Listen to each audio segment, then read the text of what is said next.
নমস্কার বন্ধুরা, উপন্যাসের পাতায় আপনাদের সকলকে স্বাগত। আজকে আমাদের নিবেদন হৃদ মায়ের প্রেমগাথা পর্ব ৭, লেখনীতে রিক্তা ইসলাম মায়া। চলুন তাহলে কানে হেডফোন লাগিয়ে চোখ বন্ধ করে হারিয়ে যান গল্পের জগতে, কারণ আমি পড়ব আর আপনারা শুধু শুনবেন। অবস্থানটা হৃদের গুলশানের বাড়িতে। এখানে হৃদের এক রাত বসবাস বডিগার্ড ও বেশ কিছু ছেলেদের নিয়ে।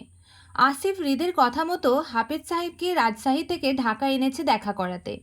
এতে করে হাফেজ সাহেব বেশ ইতস্তত। হৃদ খানের মতো লোক হঠাৎ উনাকে কেন ডাকবে, এই ভেবে তিনি অনেকটা চিন্তিত বটে। তবে আসিফকেও তিনি এই বিষয়ে জিজ্ঞাসা করেছিলেন ওনাকে কেন ডেকেছে হৃদ খান। উত্তরে আসিফ তেমন কিছুই বলেনি, শুধু জানিয়েছে ভাইয়া আপনার সাথে কথা বলতে চাই এজন্য, ব্যাস। তারপর থেকেই উনি খানিকটা চিন্তিত, হঠাৎ ওনাকে কেন জরুরি তলব দিল হৃদ খানের মতো মানুষ। নিশ্চয়ই কিছু একটা হয়েছে। এমনি এমনি তো আর ওনার মতন একজন মানুষকে ডেকে গোপনীয়ভাবে কথা বলতে চাইবেন না হৃদ খান। হাফেজ সাহেব চিন্তিত মুখেই আসিফের পিছন পিছন হৃদের বাড়িতে ঢুকল। বড়লোকের বিশাল কারবার, সেটা উনি হৃদের বাড়ি দেখে বুঝল। সুখী মানুষগুলার সক্ষতাটা তাদের বাড়ি দিয়ে বোঝার আরেকটা উপায়। হাফেজ সাহেব মাথা তুলে আশেপাশে তাকিয়ে বাড়ির পরিবেশ দেখতে দেখতে বাসার ভিতর ঢুকল।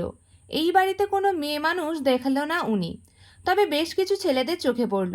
তিনি বুঝতে পারলেন রাজনৈতিক কারণে এসব ছেলেরা হৃদ খানের পিছনে কাজ করে। হাফেজ সাহেব আসিফের পিছন পিছন যেতে যেতে আবারও একবার বাড়ির আশেপাশে তাকিয়ে হৃদ খানের পরিবারকে খুঁজল, বিশেষ করে হৃদের বউকে, কারণ হৃদ খানের বিয়েটা তাদের বাড়ি থেকেই হয়েছিল, ওনার বাবা দিয়েছিলেন। এতদিনে নিশ্চয়ই হৃদ খানের সন্তান হয়ে গেছে, হওয়ার কথা। বিয়ে তো হয়েছে অনেক দিন হলো, প্রায় 2 বছরের কাছাকাছি। তিনি আশেপাশে থেকে দৃষ্টি সরিয়ে তাকালো আসিফের দিকে। আসিফকে পিছন থেকে হৃদ খানের পরিবার বউয়ের কথা জিজ্ঞাসা করবে কিনা এই নিয়ে খানিকটা দ্বিধায় পড়ল। নেতাদের বউয়ের কথা জিজ্ঞাসা করলে যদি তারা রেগে যায়, এই ভয়ে চুপ হয়ে গেলেন তিনি। শুধু আসিফকে অনুসরণ করে ড্রয়িং রুম অবধি গেলেন। সেখানেও বেশ কিছু ছেলেরা বসে আছে, হাতে পেপার কালেকশন নিয়ে, হয়তো কিছু তথ্য জোগাড় করছে তারা। আসিফকে দেখতে পেয়ে তারা সালাম দিল। আসিফ সালামের উত্তর দিয়ে তাদেরকে বাহিরে যেতে বলে হাফেজ সাহেবকে একা ড্রয়িং রুমে বসিয়ে দিয়ে গেল সিঁড়ি ধরে দোতলার হৃদের রুমে। হালকা চাপানো দরজাটা ঠেলে রুমের প্রবেশ করতেই দেখা দিল হৃদ সোফায় বসে ল্যাপটপে কি যেন টাইপিং করছে, কানে ব্লুটুথ লাগিয়ে কথা বলতে বলতে। আসিফ রুমে প্রবেশ করে চুপচাপ গিয়ে একপাশে দাঁড়িয়ে রইল, যতক্ষণ না পর্যন্ত হৃদের ফোন আলাপ শেষ হচ্ছে ততক্ষণ। হৃদের ফোন আলাপ শেষ হতেই সুযোগ বুঝে আসিফ হৃদের দৃষ্টি আকর্ষণ করে বলে উঠল, ভাই, হাফেজ সাহেবকে নিয়ে এসেছি, উনি নিচে বসে আছে। হৃদ কান থেকে সাদা ব্লুটুথ খুলে টেবিলের উপর রাখতে রাখতে চোখ তুলে তীক্ষ্ণ দৃষ্টিতে তাকালো আসিফের দিকে। এক হাত এখনও তার ল্যাপটপের উপরেই। আসিফের কথার উত্তরে বলল, ওনাকে উপরে নিয়ে আয়। আসিফ বলল, ভাই, নিচে আর অন্য কোনো মানুষ নেই, আমি সবাইকে বাগানে বসতে বলেছি, কথা বলতে সমস্যা হবে না। আসিফের কথার উত্তরে হৃদ তেমন কিছু বলল না, শুধু হাত দিয়ে ল্যাপটপের শাটার বন্ধ করতে করতে বলল, তুই যা, আমি আসছি। জি ভাই। আসিফ নিচে এসে হাফেজ সাহেবের সাথে গুটি কয়েক মিনিট অপেক্ষা করতেই হৃদ গম্ভীর মুখে নিচে নেমে আসলো। গায়ে ফর্মাল ড্রেস, কালো টি শার্টের সাথে কালো ট্রাউজার, যেমনটা সে রোজ পরে থাকে তেমনই। হৃদ হাফেজ সাহেবের মুখোমুখি হতেই উঠে দাঁড়ান তিনি। হৃদকে সালাম দিতেই হৃদ সালামের উত্তর দিয়ে ওনাকে বসতে বলে, সেও বসে যায়। দুজনই মুখোমুখি সোফায় বসা। আসিফ হৃদের পাশে দাঁড়ানো। থমথমে পরিবেশে হাফেজ সাহেব বেশ ইতস্তত করলো হৃদের সাথে কথা বলতে। হৃদ ওনার ভাবভঙ্গিমা বুঝে সোজাসাপটা বলতে শুরু করলো। ঘুরিয়ে ফিরিয়ে কথা না বলে সোজা পয়েন্টে আসি। আপনাকে বিশেষ প্রয়োজনে ডাকা হয়েছে এখানে। আপনি হয়তো ইতিমধ্যে জেনে গেছেন আমার লোক আপনার বাসায় কেন গিয়েছিল। হৃদ কথাটা বলে দৃষ্টি তুলে হাফেজ সাহেবের দিকে তাকাতেই তিনি হতবাক হয়ে মাথা নাড়িয়ে না বোঝান, এর মানে তিনি জানেন না। হৃদ খানিকটা কপাল কুঁচকে ওনার দিকে তাকিয়ে ঘাড় ঘুরিয়ে আসিফের দিকে তাকাতেই আসিফ দ্রুত বলে ওঠে, ভাই, উনি তো বাসায় ছিল না, রাজশাহী ছিল, হয়তো ওনার পরিবার আমার কথা জানায়নি। হৃদের বিরক্ত কপালের ভাঁজ আরও দৃঢ় হয় যখন হাফেজ সাহেব আসিফের কথায় সম্মতি জানায়।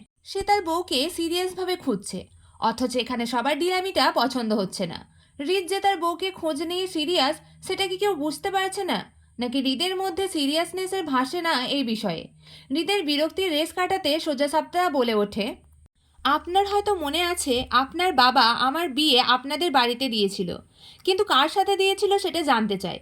সোজাসাপটা বলতে গেলে মেয়েটার পরিচয় বা খোঁজ চায়। হৃদের কথায় আকাশ থেকে পড়লো এমন অবস্থা হলো হাফেজ সাহেবের। তিনি হতবাক, হতবুদ্ধি হয়ে তাকিয়ে রইল হৃদের দিকে।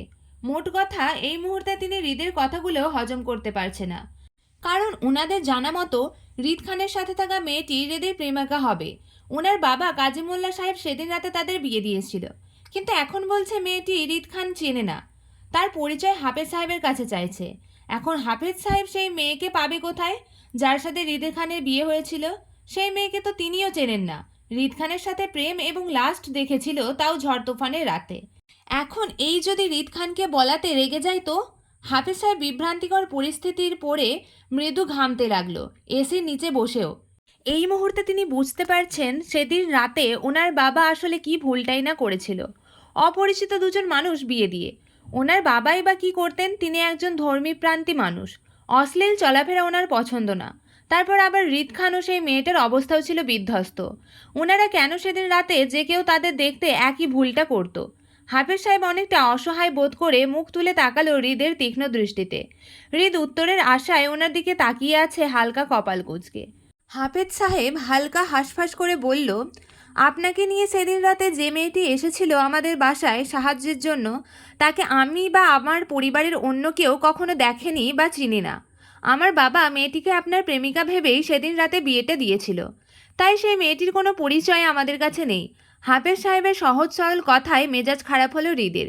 সে তিরতির মেজাজে দাঁত চেপে বলল, ভাত খেয়ে বয়স বাড়িয়েছেন নাকি ঘাস চিবিয়ে? পরিচয় না নিয়েই দুজন অপরিচিত মানুষকে বিয়ে দিয়ে দিলেন, আর এখন বলছেন পরিচয় দিতে পারবেন না। মূর্খতা একটা লিমিট থাকে। হৃদের রাগের অসহায়ত্ব প্রকাশ করলো হাফেজ সাহেব। তিনি এখন বুঝতে পারছেন সত্যিই সেদিন রাতে কতটা ভুল করেছিল দুজন অসহায় মানুষদের হঠাৎ বিয়ে দিয়ে। অপরিচিত মেয়েটি অবশ্য বারবার কেঁদে কেঁদে ওনাকে বলেছিল যে হৃদ খানকে সে চেনে না, কিন্তু তিনি বিশ্বাস করেননি। অথচ আজ ভীষণ অপরাধ বোধতায় ভুগছেন। ওনার কাছে কাবিননামার কাগজটিও নেই যে মেয়েটির তথ্য জোগাড় করে হৃদ খানকে দেবেন তার বউকে খুঁজে বের করার জন্য। কারণ ভয়ঙ্কর আগুনে ওনার বসবাস সহ সকল কাগজপত্র পুড়ে ছাই, নিঃস্ব তিনি। হাফেজ সাহেব অত্যন্ত অনুতপ্তের সাথে মাথা তুলে হৃদের দিকে তাকিয়ে অপরাধী গলায় বলতে চাইল, আসলে আমরা। হৃদ বাধা দিয়ে পুনরায় মেজাজ দেখিয়ে বলল, আসলে কি? কতটা মূর্খতার কাজ করেছেন আপনারা সেটা বলবেন? এর চেহারার রং বদল হতে দেখে পাশ থেকে দ্রুততার সঙ্গে মুখ খুলল আসিফ। সে হাফেজ সাহেবকে সহজ প্রশ্ন করে বলল, আচ্ছা, বিগত দিনের মধ্যে ভাবি বা তার পরিবারের থেকে কেউ এসেছিল আপনাদের বাড়িতে হৃদ ভাইয়ের খোঁজ করতে? হাফেজ সাহেব হৃদের থেকে দৃষ্টি ঘুরিয়ে তাকালো আসিফের দিকে। ধীরস্থে মাথা নাড়িয়ে অসম্মতি জানিয়ে আসিফের প্রশ্নের উত্তরে বলল, না, আসেনি। ও আচ্ছা। এমনিতে ভাবির কোনো পরিচয় দিতে পারবেন বা বলতে পারবেন ভাবি দেখতে কেমন ছিল? তাহলে আমরা আর্টিস্ট ম্যান দিয়ে ভাবির একটা ছবি আঁকিয়ে রাখবো খোঁজার সুবিধার্থে। হাফেজ সাহেব এবার ভীষণ দ্বিধায় পড়ল। তিনি সত্যিই সেদিন রাতে মেয়েটিকে এত লক্ষ্য করেননি। হুজুর মানুষ হয়ে আরেকজনের বউকে লক্ষ্য করাটাও পাপ। তাই তিনি যতটুকু দেখেছিল এখন সেই চেহারাটা তেমন মনে নেই। ওই আদো আদো হালকা মনে আছে ছোট্ট একটা মেয়ে ছিল, লাল হিজাব আর শাড়ি পরা, ডান চোখের ভিতর ছোট্ট একটা তিল ছিল। মেয়েটি কাঁদার সময় লক্ষ্য করেছিল, ব্যাস এতটুকু। আমি হুজুর মানুষ, তাই মেয়েটিকে তেমন লক্ষ্য করিনি। তবে যতটা দেখেছিলাম এতদিনে মেয়েটির চেহারাও ভুলে গেছি। শুধু মনে আছে স্বল্প বয়সী শাড়ি আর লাল হিজাব পরা একটা মেয়ে ছিল, দেখতেও মাশাআল্লাহ। ডান চোখের মনির পাশে ছোট্ট একটা তিল ছিল, কিন্তু চেহারার গঠন বর্ণনা করার মতো এই মুহূর্তে আমার তেমন কিছুই আর মনে নেই। হৃদের বদলতি চেহারাটা ধীরে ধীরে শান্ত হয়ে আসলো হাফেজ সাহেবের কথা শুনে। হৃদ জানে যে নিজ থেকে লুকিয়ে তাকে খুঁজে বের করা মুশকিল। তার অচেনা বউও তাই, ধরা দিবে না বলেই গা ঢাকা দিয়ে লুকিয়ে আছে। কোথায় লুকিয়ে আছে কে জানে। হৃদ মনস্তাত্ত্বিক বিষয় ভেবে গা ছেড়ে সোফায় মাথা ঠেকিয়ে বসলো। দায় সারা ভাব নিয়ে বলল, বুঝলেন হাফেজ সাহেব, অচেনা বউটা আজকাল আমার মাথা ব্যথা থেকে বুকের ব্যথার কারণ হয়ে দাঁড়িয়েছে। তাকে যত খোঁজার চেষ্টা করছি সে ততই হারিয়ে যাচ্ছে। আসলে বেয়াদব বউয়ের পাল্লায় পড়েছি, বুঝতে পারছেন? বিয়েটা করেই সে গায়েব। এখন কি করি বলুন তো? অপরাধী হাফেজ সাহেব হতবুদ্ধি হয়ে তাকিয়ে রইল হৃদের দিকে। ওনার বলার বা করার মতো কিছুই নেই আপাতত। এক বুক হতাশা নিয়ে 15 দিনের মতো বাড়ির থেকে সুস্থ হয়ে চট্টগ্রাম শহরে ফিরেছিলাম। তারপর থেকে আমাদের রেগুলার কলেজ কোচিং সবই চলছে। রোজকার রুটিন নামা মাফিক পড়াশোনার কাজটাও চলছে। বলতে গেলে সময়ের কাজ নিজ গতিতেই চলছে, কিন্তু থেমেছিল আমার বিষণ্ণ মনের অবস্থাটা। অচেনা এক স্বামীর জন্য যেন প্রতিনিয়ত একটু একটু করে ছটফট করে তাকে চেনার আশায়। লোকটা দেখতে কেমন হতে পারে সেই চিন্তা করতে করতে একটা কাল্পনিক চিত্রও এঁকে ফেলেছি আমি মনে মনে। অচেনা স্বামীকে নিয়ে সারাক্ষণ চিন্তা করতে করতে লোকটার প্রতি কেমন যেন অদৃশ্য টান অনুভব করি আজকাল। বলতে গেলে আমার মনে ছোট্ট একটা ঘর তৈরি হয়েছে লোকটার জন্য, যাকে খুঁজে পাওয়া আমার সাধ্যের বাহিরে। সেদিন নরসিংদী থেকে সবাই হতাশ হয়ে ফিরলেও আমি ফিরেছিলাম অসুস্থ মন নিয়ে তীব্র কষ্টের সাথে। অচেনা লোকটাকে খোঁজার শেষ আশাটুকু আর রইল না। বহু কষ্টে গাজী বাড়ির খোঁজ পেলেও আমার স্বামীর ঠিকানার খোঁজ পাওয়া যায়নি। খালি হাতে ফিরেছিলাম সবাই নরসিংদী থেকে। তবে আসার সময় হাফেজ সাহেবের ফোন নাম্বার নিয়ে এসেছিলাম ওনার ছেলের সুমনের থেকে, কারণ হাফেজ সাহেবের সাথে কথা বলে আমার স্বামীর পরিচয় জানবো বলে। তাই সেদিন নরসিংদী থেকে ফেরার পর আমার আবার ধুম বাঁধিয়ে জ্বর উঠল। পুরো দুদিন অসুস্থ ছিলাম গায়ে তীব্র জ্বরে। তবে আমার অসুস্থতাটা শরীর থেকে মনের বেশি ছিল। তৃতীয় দিনের মাথায় আমার সকল বান্ধবীরা আবারও হাজির হয় আমাদের বাড়িতে আমার অসুস্থতার বাহানা দিয়ে দেখতে এসে। তারপর পঞ্চবান্ধবী মিলে রুমের দরজা বন্ধ করে ফোন দিলাম হাফেজ সাহেবের ফোনে। উদ্দেশ্য ছিল আমার স্বামীর খোঁজ করা। কিন্তু ভাগ্য খারাপ হলে যা হয় তাই হলো। সেদিন থেকে আজ পর্যন্ত হাফেজ সাহেবের ফোনটা আমরা বন্ধ পাচ্ছি। প্রতিবারই নট রিচেবল বলছে ফোনের ওপাশ থেকে। নরসিংদীর ঘটনার পর থেকে আজ প্রায় 15 দিন হয়ে গেল। এই 15 দিনে না হলেও আমি কয়েকশো বার ফোন লাগিয়েছি হাফেজ সাহেবের ফোনে, কিন্তু প্রতিবারই এক কথা, নট রিচেবল। এই যে এখানেও তাই বলছে। বুক ভারী তীব্র কষ্টে আমার মাঝে মধ্যে হাউমাউ করে কাঁদতে ইচ্ছা করে। এমনটা কেন করে তাও বুঝি না আমি। এমন না যে স্বামীকে আমার খুব প্রয়োজন বা তাকে ভালোবাসি আমি, এমন কিছুই না। তারপরও লোকটাকে খুঁজে না পাওয়ার আকাঙ্ক্ষা থেকেই আমার কষ্ট হয়।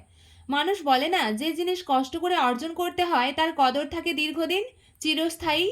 আমার ক্ষেত্রেও তাই। লোকটাকে খোঁজার তীব্র আকাঙ্ক্ষা ও না পাওয়ার কষ্টটা ধীরে ধীরে তাকে আমার অস্তিত্বের সাথে বিচরণ করাচ্ছে। সে কেমন হবে জানি না, হয়তো জুয়ের কথা মতো নেশাখোর খারাপ লোকও হতে পারে। তবে দিন যত যাচ্ছে তাকে না দেখে ততই যেন আরও বেশি মিস করছি। আমার এমনটা হচ্ছে তাকে খুঁজে পাওয়ার আকাঙ্ক্ষা থেকে। দীর্ঘশ্বাস ফেলে হাতের মুঠো চেপে ধরা ফোনটিতে আরও একবার ডায়াল করলাম হাফেজ সাহেবের নাম্বারে।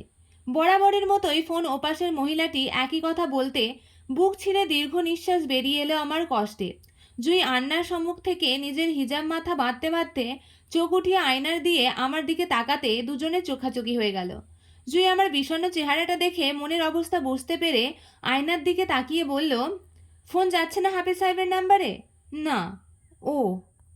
জুই পুনরায় আমাকে আর কিছুই জিজ্ঞাসা করলো না, বরং নিজের হিজাব বাঁধায় মনোযোগী হলো। কারণ এখানে বলার মতন কিছুই নেই। হাফেজ সাহেবকে রোজই কল দেওয়া হয়। জুই রোজ একবার করে হাফেজ সাহেবকে কল করলেও আমি লুকিয়ে 100 বারের উপরে দিই। জুই নিজের কাজে মনোযোগ হলো আর আমি কল করাতে মনোযোগ হলাম। কারণ আর কিছুক্ষণ পরে আমি আর জুই আরিফ ভাইয়ের সাথে চট্টগ্রামের বিশেষ মেজবান খেতে যাব ভাইয়ের এক বড় ভাইয়ের বাসায়। আমাদের কোচিং সেন্টারের সকল স্যাররাও যাচ্ছে সেই বড় ভাইয়ের বাসায়।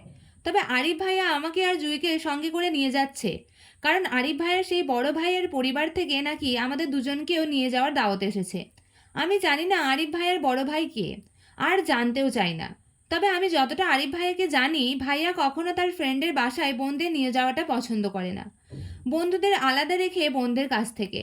আরিফ ভাইয়ের সকল বন্ধুত্ব বাসার বাহিরে হয়, আমাদের সামনে নয়। কিন্তু এবার কেন আরিফ ভাইয়া তার বড় ভাইয়ের পরিবারের কথায় আমাদের নিয়ে যাচ্ছেন তাও জানি না।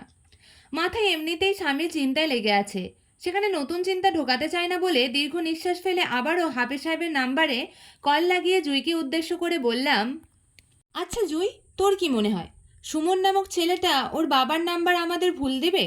আমার কথায় জুই হিজাবের ভিতরে পিন সেট করতে করতে আয়নার দিকে তাকিয়ে বলল, মনে হয় না ছেলেটি এমন কাজ করবে। প্রথমত ছেলেটা সত্যি সত্যি আমাদের হেল্প করতে চাচ্ছিল, এজন্য দেখলি না সে নিজেই তার বাবার নাম্বার দিয়ে দিয়েছে আমাদের। তাহলে ওর বাবার নাম্বারটা বন্ধ কেন বলছে, কল যাচ্ছে না কেন? আমার অসন্তুষ্টির কথায় হাতে থেমে যায় জুয়ের। কপাল কুঁচকে ঘাড় ঘুরিয়ে সরাসরি তাকালো আমার দিকে সন্দেহভাজক দৃষ্টিতে। তুই কি কোনো কারণে তোর অচেনা স্বামীর জন্য অস্থির হচ্ছিস ঋতু? মিস করছিস লোকটাকে? জুয়ের প্রশ্নে খানিকটা হাঁসফাঁস করে বললাম আমি। সত্যি বলতে আমার কাছে এই প্রশ্নের উত্তর নেই। লোকটাকে মিস করছে এটা সত্য, তবে জুইকে বললে ও রেগে যাবে, এজন্য মিথ্যা বললাম না।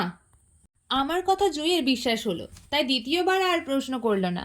বরং প্রসঙ্গ পাল্টিয়ে জিজ্ঞাসা করে বলল, যেভাবে আছিস সেভাবেই যাবি নাকি হিজাব করবি? হাতের ফোনটা বিছানায় রাখতে রাখতে বললাম, হিজাব করব। এদিকে আয়ন করে দিচ্ছি। চট্টগ্রামের মেজবান নাকি স্পেশাল হয়। সত্যি আজ নিজের চোখে দেখলাম। আমার জীবনে এই প্রথম ছিল চট্টগ্রামের কোনো মেজবানে আসা, তাও চট্টগ্রাম আসনের মন্ত্রী বাসায়। উফ, বুঝতে পারছেন আমি কোথায় এসে পড়েছি? ঘুরে ফিরে আমি রিদ খানের দাদার বাড়ি চলে আসলাম। আমি কল্পনাতেও ভাবিনি আরিফ ভাই আমাদের রিদ খানের বাপদাদার বাড়িতে নিয়ে আসবে মেজবান খেতে। যদি জানতাম তাহলে আমি কখনোই আসতাম না। একদম নিষেধ করে দিতাম যাব না বলে। কিন্তু ফাটা কপাল, আমার এখানে এসেও প্রথমে বুঝিনি যে এটা রিদ খানের বাবার বাড়ি। বুঝেছি কখন জানেন? যখন রিদ খানের বাপদাদার দেখলাম তখন ভেবেছিলাম হয়তো আমাদের মতো ওনারাও এখানে ইনভাইট ছিল। কিন্তু পরে যখন দেখলাম এই অনুষ্ঠানে সকল মানুষজনই আগে ওনাদের সাথে দেখা করে ভিতরে যাচ্ছে আর বাহিরে আসছে, তখনই সন্দেহ হলো। কিন্তু পরে যখন দেখলাম আরিফ ভাইয়া আমাদের নিয়ে আগে আসিফ নামক লোকটার সাথে দেখা করলো, তখনই মাথায় আকাশ ভাঙলো আমার। বুঝতে পারলাম আসিফ নামক হৃদয় খানের বডিগার্ড লোকটাই আমাদের ইনভাইট করেছিল এখানে আসতে, এবং এখানে আসার পর আরিফ ভাইয়াকে বলল আমাদের নিয়ে ভিতরে যেয়ে বসতে। ইস, কি বিভ্রান্তিকর অবস্থা! যে হৃদ খান আমাকে 1 মাস আগে অপমান করে শাসিয়েছিল তার সামনে না পড়তে, ভাগ্যের ফলে আজ আমি সেই হৃদ খানের বাড়িতে এসে বসে আছি। না জানি আবার কখন ওই লোকটার সামনে পড়ে যায়। আশিফ যখন এই অনুষ্ঠানে আছে তার মানে হৃদ খানও আমার আশেপাশেই কোথাও আছে। এবার আল্লাহ আল্লাহ করে ওনার সামনে না পড়লেই বাঁচি। ভরপুর মানুষের মধ্যে আমি আশেপাশে তাকিয়ে হৃদ খানকে খোঁজার চেষ্টা করলাম। এই মুহূর্তে ওনার সামনে পড়লে খুবই বাজে পরিস্থিতি তৈরি হবে আমার জন্য। যে লোকটা আমাকে অপমানিত করেছিল আজ তার বাসায় খেতে হবে জেনে সেটা অবশ্যই আমার জন্য লজ্জাজনক। আমি পরিস্থিতি বুঝে আশেপাশে তাকিয়ে বুঝলাম এত মানুষজনের ভিড়ে আমাকে খুঁজে পাওয়া হৃদ খানের জন্য অসম্ভব। চট্টগ্রামের টাকা পয়সাওয়ালা মানুষজনের অনুষ্ঠানে আসলে এই একটা সুবিধা, ব্যাপক সমাহার মানুষের আয়োজন করে। এত মানুষের ভিড়ে নির্দিষ্ট একটা মানুষকে খোঁজা মুশকিল। এজন্য আমিও খানিকটা নিশ্চিত হলাম হৃদ খান আমাকে এই ভরপুর 2000 মানুষের ভিড়ে দেখবে না বলে। তারপরে নিজের সেফটির জন্য মুখে মাস্ক লাগিয়ে নিলাম। বলা তো আর যায় না, যদিও হৃদ খানের সামনে পড়ে যায় তো। এখানকার অনুষ্ঠানে এসে বুঝলাম আমার কোচিং সেন্টারের স্যাররা শুধু একা আসেনি, আমাদের কলেজের প্রিন্সিপাল স্যার থেকে শুরু করে সকল ডিপার্টমেন্টের স্যার ম্যামরাই এসেছেন, সাথে কিছু সিনিয়র ছাত্রছাত্রীদের নিয়ে। আচ্ছা যাই হোক, আমি জুয়ের সাথে হৃদ খানের বাড়ির এক পাশের পুকুর ঘাটে দাঁড়িয়ে রইলাম, কারণ এই পাশটায় মেয়েদের জন্য বসার জায়গা করা আছে তাই। আর বাড়ির অন্য পাশটায় ছেলেদের আসা যাওয়ার রাস্তা। আরিফ ভাইও সেদিকে আছে কোচিংয়ের স্যারদের সাথে দাঁড়িয়ে। আর আমাকে চিঠি দেওয়ার রিফাত ভাইকে দেখলাম আরিফ ভাইয়ের সাথে দাঁড়িয়ে কথা বলছে। মোট কথা কেউ বাদ যায়নি এই মেজবানে আসা থেকে। হয়তো সবাইকে দাওয়াত করেছেন ওনারা। কিন্তু আমাদের কেন আসিফ নামক লোকটা দাওয়াত করলো? আমাদেরকে তো আসিফ লোকটা তেমন চিনেও না, কখনো কথা হয়নি আমাদের। তারপরও আমাকে কিসের ভিত্তিতে দাওয়াত করলো সেটাই বুঝলাম না এখনো। আমার ভাবনার মাঝেই হঠাৎ একটা মোটা তাজা ছেলে এগিয়ে আসলো আমাদের দিকে। সব মেয়েদের উদ্দেশ্য করে জানালো আমরা সবাই খাবারে প্যান্ডেলের দিকে যেতে। সবাই উঠে দাঁড়ালো, সাথে আমিও গেলাম মেয়েদের জন্য বরাদ্দ করা আলাদা প্যান্ডেলে। জুয়ের পাশাপাশি বসলাম। আমাদের টেবিলে আরও 7-8 জনের মতো মেয়ে মহিলা মিলিয়ে বসলো। একের পর এক ওয়েটার এসে আমাদের টেবিলে ভর্তি খাবার দিয়ে যাচ্ছে। প্লেট নিয়ে সবাই খেতেও শুরু করে দিয়েছে, অথচ আমি না মাস্ক খুলছি আর না খাওয়া শুরু করছি। শুধু ঘাপটি মেরে বসে রইলাম চেয়ারে। তার কারণ একটাই, হৃদ খানের বাসার কিছু খাবো না আমি। লোকটা আমাকে আগেরবার অপমানিত করেছিল সেজন্য। আমার আত্মসম্মান এতটা ছোট নয় যে একজন অপরিচিত লোকের অপমান হয়ে তার বাসায় খেতে বসে যাব। জুই থেকে শুরু করে আমাদের টেবিলে বসা সব মহিলা পর্যন্ত আমাকে খাওয়ার আদেশ দিচ্ছে বারবার। ওয়েটার ভাইগুলোও বারবার এসে আমার প্লেটে খাবার তুলে দিচ্ছে আর বিনীত সহিত বলছে খাওয়ার জন্য। আমি বারবারই সবাইকে বলছি খাবো না, শরীর খারাপ লাগছে।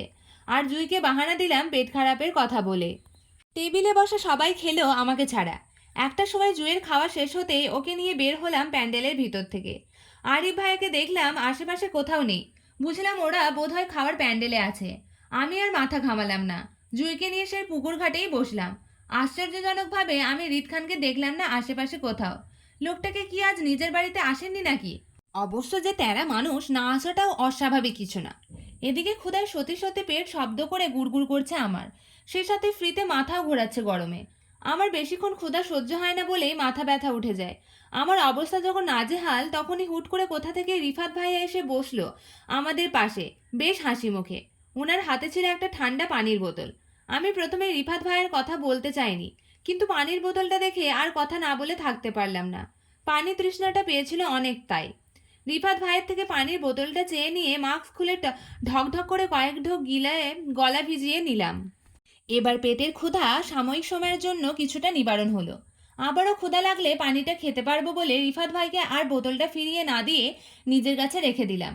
রিফাত ভাইয়া আমাদের সাথে বেশ কিছুক্ষণ আড্ডা দিতেই সে হঠাৎ পান খাওয়ার অফার করলো আমাদের। খালি পেটে আমি পান খেতে রাজি হলাম না। তারপর আবার মনে মনে জেদ কাজ করছিল রিত খানের বাসার কিছু খাবো না বলে।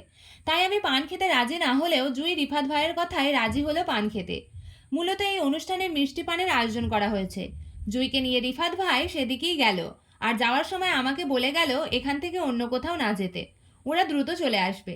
আমি মাথা নাড়িয়ে সম্মতি দিলাম ওদের। ওরা চলে গেল। আমি একাই বসে রইলাম পুকুর ঘাটে বেশ কিছুক্ষণ। কি ম্যাডাম, সারা বছরে কি আপনার পেট খারাপ থাকে নাকি? পরিচিত কণ্ঠে কথাটা শুনে চমকে উপরের দিকে তাকাতেই দেখতে পেলাম রিত খানকে।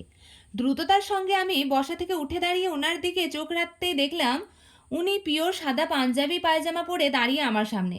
পাঞ্জাবির হাতা দুটো টেনে ভাঁজ করা কুনুই অবধি, বাম হাতে ঘড়ি তো, দু হাতে বড় বড় পশমগুলো ঘামে ভিজে লেপ্টে আছে হাতের ভাঁজে। আমি ওনার অনাকাঙ্ক্ষিত উপস্থিতিতে প্রথমে ভড়কে গেলেও এবার বেশ ইতস্তত বোধ করলাম। যখন উনি আমার পেট খারাপ হওয়ার নিয়ে কথা বলছে তখন লজ্জায় মাথাটা আমার নুইয়ে আসলো। তবে আশ্চর্যের বিষয় হলো এই লোকটা কিভাবে জানলো আমার পেট খারাপের কথা? এটা তো জানার কথা না, কারণ আমি জুইকে ছাড়া অন্য কাউকে বলিনি এই কথাটা। তাহলে জুই নিশ্চয়ই আমার কথাটা এই লোককে বলতে যাবে না। তাহলে এই লোক জানলো কিভাবে? আমার অন্য মনস্কের মধ্যে দিয়েই হঠাৎ অনুভব করলাম রিত খান আমার পায়ের কাছে নুইয়ে হাত দিচ্ছে। আমি চমকে ওঠে দ্রুত এক কদম পিছিয়ে যেতেই বুঝলাম উনি আসলে নুইয়ে আমার পায়ের কাছ থেকে রিফাত ভাইয়ের পানির বোতলটা হাতে নিচ্ছে। বোতল হাতে নিয়ে সোজা হয়ে দাঁড়িয়ে তীক্ষ্ণ দৃষ্টিতে তাকালো অর্ধেক খাওয়া পানির বোতলটার দিকে। আমাকে উদ্দেশ্য করে বলল, কি ম্যাডাম, শুক্রিয়া আদায় করছেন আপনি, আমার পরিচিত নন এজন্য? লোকটার কথায় এবার আমি চোখ তুলে তাকালাম। লোকটা আগেও একবার বলেছিল ওনার পরিচিত নয় বলে আল্লাহর কাছে শুক্রিয়া আদায় করতে। কিন্তু কেন? আমার পরিচিত হলে কি এমন হতো বা? এজন্য পাল্টা প্রশ্নে রিত খানকে বললাম, না করিনি, কিন্তু এজন্য শুক্রিয়া আদায় করার কি আছে? উনি বোতল থেকে দৃষ্টি সরিয়ে তাকালো আমার দিকে। বাম হাতে বোতলটা চেপে ডান হাতে চালান করলো ওনার পুরুষবালী চুলের মাঝে। দৃষ্টিতে তীক্ষ্ণতা বজায় রেখে সোজাসাপটা উত্তরে বলল, এই যে আপনি ভালো আছেন, প্রেমিকের সঙ্গে বসে আড্ডা দিতে পারছেন, আর পানি পান করতে পারছেন বিনা বাধায়, এজন্য অন্তত আপনার শুক্রিয়া আদায় করা দরকার। কারণ আপনি আমার কেউ হলে এতক্ষণে আপনার প্রেমিকের হাত আর আপনার মুখে নকশা দুটোই মানচিত্র হয়ে যেত। কথাগুলো শেষ হতেই ডিল মেরে বোতলটা পুকুরের পানিতে ফেলে দিল উনি। আর আমি লোকটার শান্ত কণ্ঠের হুমকিতে গা শিথিল হয়ে আসলো। আজব লোকের পাল্লায় পড়েছি তো। সবসময় আমাকে এমন গুন্ডামের করে হুমকি দেয় কেন? তার সাথে কিসের এত শত্রুতা আমার? এই নিয়ে চতুর্থবারের মতো দেখা আমাদের। প্রতিবারই এমন হুমকি ধামকি দিয়ে আমায় অপমান করছেন লোকটা। আজ ওনার বাসায় এসেছি মেহমান হয়ে। আজ অন্তত একটু ভালো ব্যবহার করা যেত আমার সাথে, অথচ তার কোনো পরিবর্তনই নেই। আজকের পর্ব এতটুকুই। গল্পটি শুনতে যদি আপনাদের ভালো লাগে তাহলে চ্যানেলটি সাবস্ক্রাইব করে আমাদের পাশে থাকুন পরবর্তী পর্বের জন্য।